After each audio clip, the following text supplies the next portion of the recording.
இது வரைக்கும் சப்ஸ்கிரைப் பண்ணாத நம்ம சேனலை சப்ஸ்கிரைப் பண்ணிக்கோங்க. இத்துடன் தொடர்ந்து வீடியோ வரணும்னா பக்கத்தில் இருக்க பெல் ஐகானை கிளிக் பண்ணிக்கோங்க. லலிதா தன்னுடைய தங்கையாகிய கும்மணி அழிக்க கும்மணி சபைக்கு வருதா? அதால் மட்டும் சொன்னார்.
ஐயோ ஐயோ ஐயோ ஒருத்தரும் என்கிட்ட வரமாட்டாங்களே.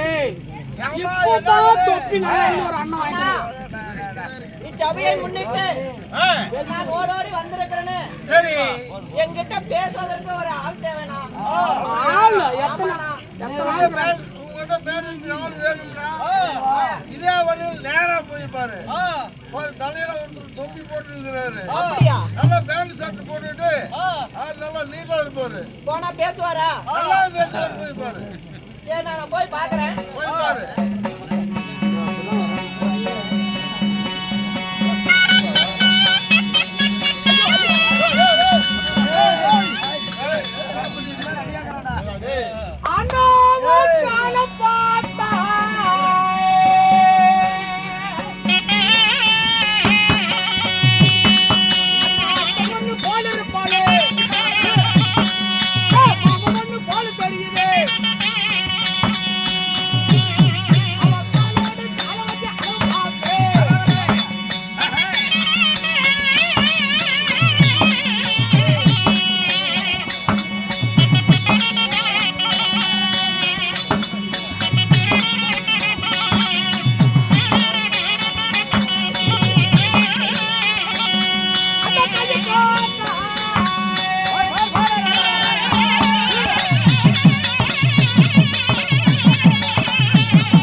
அண்ணனா அதான் செத்து கூட போயிடும் அண்ணான்னு கேட்கிறேன்.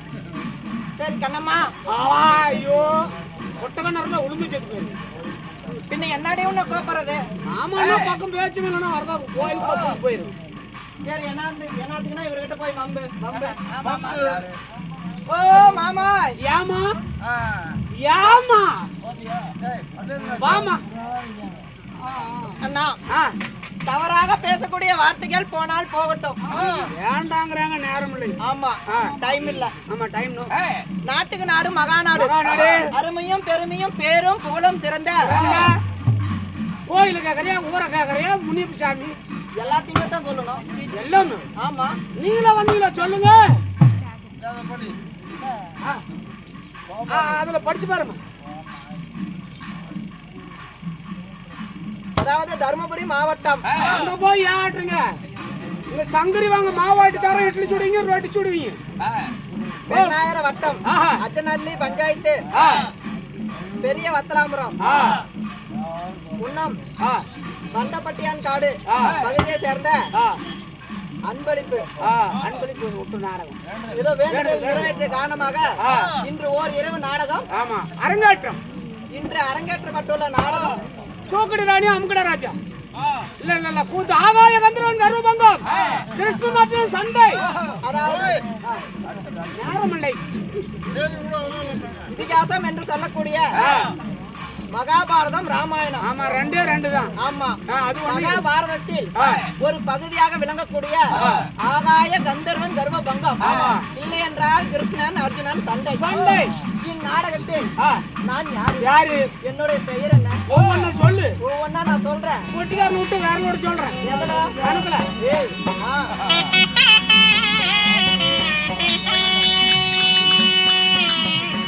அப்பா ஜோதி மணிகளாட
பெயர் தெரிஞ்சிருக்குமே.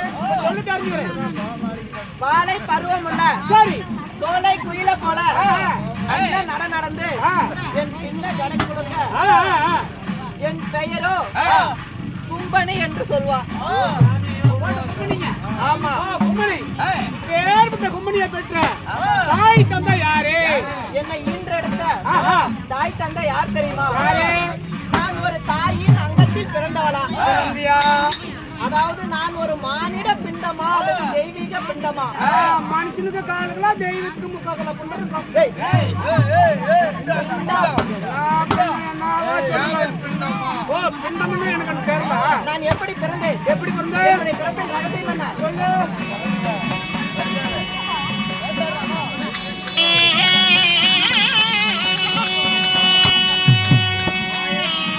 அப்பா திருப்பார் கடலினிலே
பிறந்தேன். எப்படி பிறந்தது?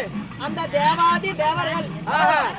எல்லாம் ஆ, ஒன்று கூடி சரி. தேவ அமிர்தம் கடைந்தார்கள். ஆ, ஏன் தேவ அமிர்தம் கடைய வேண்டும்? அவங்க இப்படி தேவாமிர்தம் கடையணும். ஆமா. அதாவது தூர்வாசர் மகாமுனிவர் அவரை தேவர்கள் மதிக்காத காரணத்தால் ஆ, தூர்வாச முனிவர் தேவர்களுக்கு சாபத்தை அளித்துவிட்டார். எப்படி சாபம்?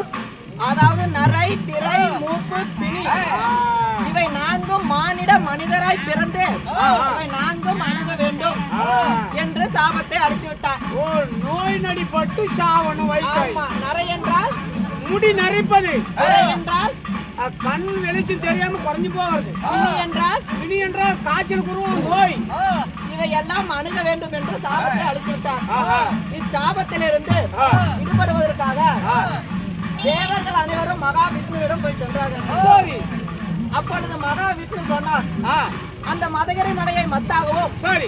திருப்பார் கடலை பாண்டமாகவும் அந்த வாசுகி என்ற பாம்பை அணைக்கராகவும் வைத்து தேவ அமிர்தம் ஆ, கடைய வேண்டும் என்று சொன்னார். சரி. அப்பொழுது தேவ அமிர்தம் கடைகின்ற பொழுது நாங்களோ எத்தனை பெயர் பிறந்தோம்? எத்தனை பேர் பிறந்தீங்க? ரம்பை, ஊர்வசை, அகலகை, பட்டத்தையானை, பாரிஜாத மலர், உச்சமில்லாத குதிரை ஆஹா. இவற்றை பொன் பொருள்கள் எல்லாம் பிறந்து ஆ, நாங்களோ 66,000 கன்னிப்பெண்கள் பிறந்தோம். அடோ சாமி, உங்களாட்டமே பெண்களே 66,000 கண்டிப்பீங்க. உண்மைதான். சரி. அப்படி 66,000 கன்னிப்பெண்கள் பிறந்து பிறந்து, அதில் நானும் ஒருவள் நீயும் அதுல ஒருத்த பிறந்து, இருந்து ஆ, எனக்கு 16 பருவமங்கை ஆன பிறகு ஆ, என்னையும் மாலையிட்டாரு. அப்பேற்பட்ட பைத்தியக்காரன் யாரு? என்னுடைய மன்னவர் மன்னவர் யாரு? யார் தெரியுமா? யார் சொல்லு?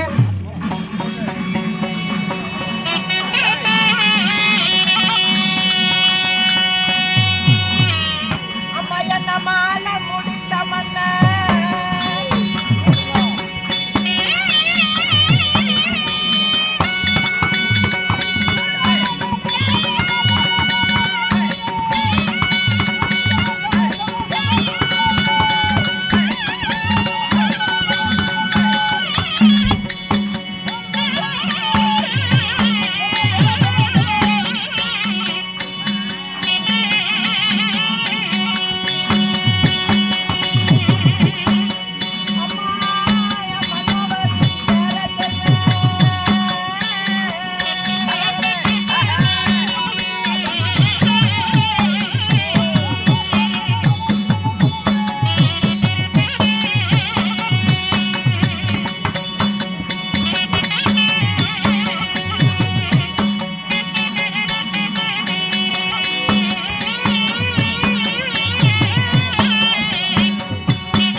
மன்னவர் யார் தெரியுமா? யாரு? அதாவது மன்னவர் கட்டின தாலி மாறு மட்டும் தொங்குது. புண்ணியவான் கட்டின தாலி பூமி மட்டும் தொங்குது. பூமியோட தொங்குது. அப்பேற்பட்ட மன்னவர் யார் தெரியுமா? யாரு? அந்த ஆகாய மார்க்கமாக ரத ஓட்டி செல்லும் அந்த கந்தர்வ மன்னனே என்னுடைய கணவர் ஆவார். அதான் மாமன் பறிச்சு வந்துட்டாரு. யார்? அந்த ப்ளூ கலர் ஷர்ட் போட்டுக்கிறான். அப்பதான் போறாரு, வண்டி ஓட்டிட்டு இப்பதான் போறாரு. அப்படி என்ன கந்தர்வ மன்னன் என்னுடைய கணவராக இருந்தாலும் நீ மட்டும் செஞ்சு அந்த ஆள திருமணம் இன்னும் செஞ்சுக்கிட்டாங்க. அதாவது என் கணவருக்கு நான் ஒருத்தி மட்டும் மனைவியா? என் கணவருக்கு எத்தனை பெயர் மனைவி தெரியுமா? எத்தனை மனைவி? 1 2 10 20 அதுக்கு மேலயா? சரியாக 27 மனைவிமார்கள். ஏன் 27 மனைவியை திருமணம் செய்ய வேண்டும்? ஏன் செய்யணும்? மாலை தரித்த நாள் முதலா குழந்தைகள் இல்லாத காரணத்தால். குழந்தையா இல்லையா? ஏன் அந்த ஆளுக்கு தான் ஆகணும்னா பக்கத்து வீட்டுக்காரனுக்கு என்ன வேலை? சரி, அப்படித்தான் ஆகணும்னா ஆட்சி போட்டுல எதுக்குது? சென்னை வச்சு போட்டு பாக்குறேன். அந்த காலத்துல ஏதிடி அதெல்லாம். ஓ, அப்பெல்லாம் இல்ல. அப்படி குழந்தைகள் இல்லாத காரணத்தால் என் கணவர் 27 மனைவிமார்களை பெற்றெடுத்தார். அப்படி நாங்கள் குழந்தைகள் இல்லாம இருக்கும் காலத்தில் அவருக்கு குழந்தை நீங்களாகும், உங்களுக்கு குழந்தை அவராகவும் வாழ்ந்து கொண்டு வருகின்றோம். ஏதோ காரணமாக என் கணவர் அழைத்தார். அதற்கு முன்பதாக என் அக்காளை பார்த்து விட்டு செல்ல வேண்டும். கூப்பிட்டா? கூப்பிடு.